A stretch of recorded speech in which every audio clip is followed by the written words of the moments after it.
So I guess I'm just going to open this up to Q&A. So yeah, Doug's agreed to answer any questions you guys have had about the book or just generally about community development. So the floor is open for anyone who wants to ask a question.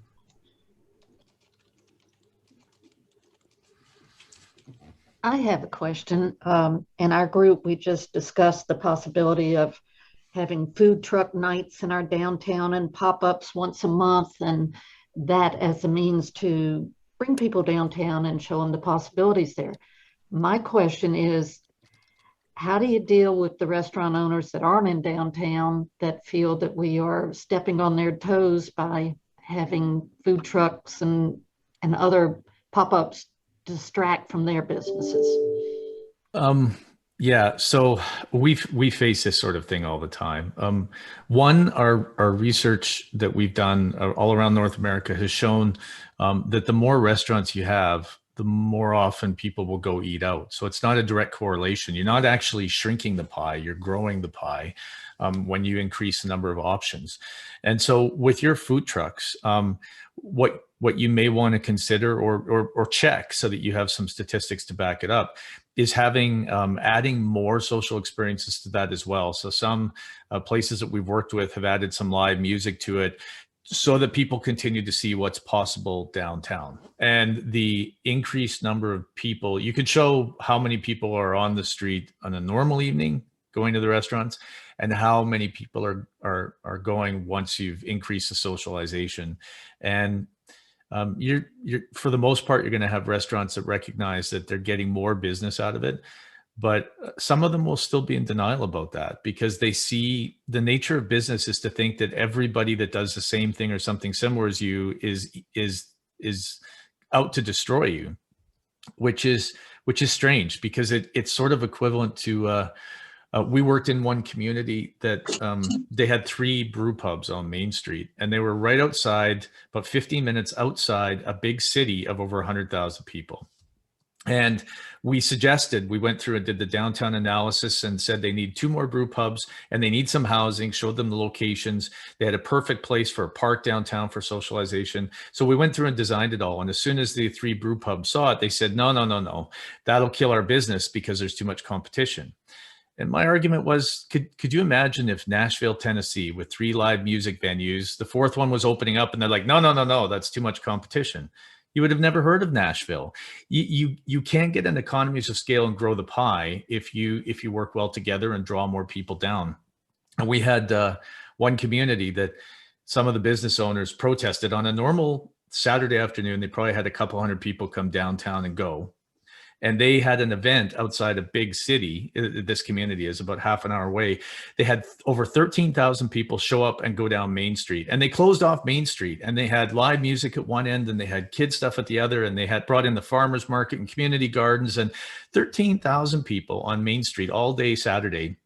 And the biggest complaint they got from business owners was that there was nowhere for people to park. So you're going to have some people complain no matter what, even when you're, increasing the potential clients they have by 100-fold, they're still going to complain. So as I say all the time, if no one's complaining, you're not doing enough. When you're doing something, if the right people are complaining, that's how you know whether you're making progress. And I'd like to make sure the right people complain all the time.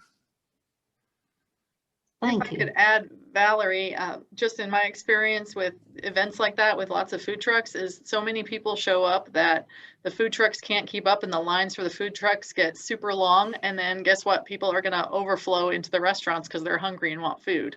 I've seen restaurants have their busiest nights ever on those kind of food truck event nights. Yep. Yeah. Williston, North Dakota has pianos on every other street corner, and they have young people from the music program come down and play in the afternoon when the food trucks are there, when they have an event in the evening. And it just, like, you should see that Main Street is packed full of people just out there for the experience. And yes, then every business is benefiting. Thank you all. Yeah, I love that. Any other questions for Doug?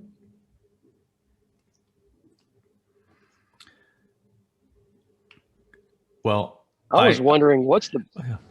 Oh, please. go ahead. So No, go I ahead. had a question. How do we Yeah, what is what are some of the best ways to engage the key people in a community that have the resources and the connections and the powers needed to accomplish the thing? Yeah, I get the question. In play. Okay, cool. Yeah, sorry, you cut out there for a second. I wasn't sure if you were coming back. Yeah. I get it. Well, my phone was ringing. No worries. I have a tendency to there's several rules. If they don't want to engage, I find a way to go around them. I mean, there's always somebody who will be interested when you talk to them, and treat it generally like a bandwagon effect.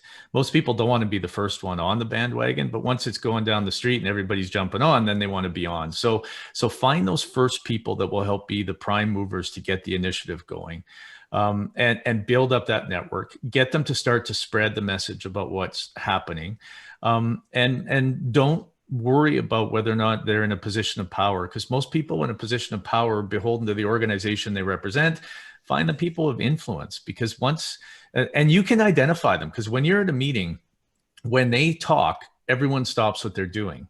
The other people are the ones where, when they start to talk, everyone gets up and goes and gets a cup of coffee because it's not going to be interesting. So you can identify the folks that have that influence and get them engaged, and never presume it's just one. Don't treat it like we need you on here for this to work. Treat it like we're giving you the opportunity to help make your community better, and continue to build it, and eventually they'll come along. I have found very few circumstances where they don't, or sometimes the best you can hope for is that they quit being a negative force, and at least that barrier is out of the way.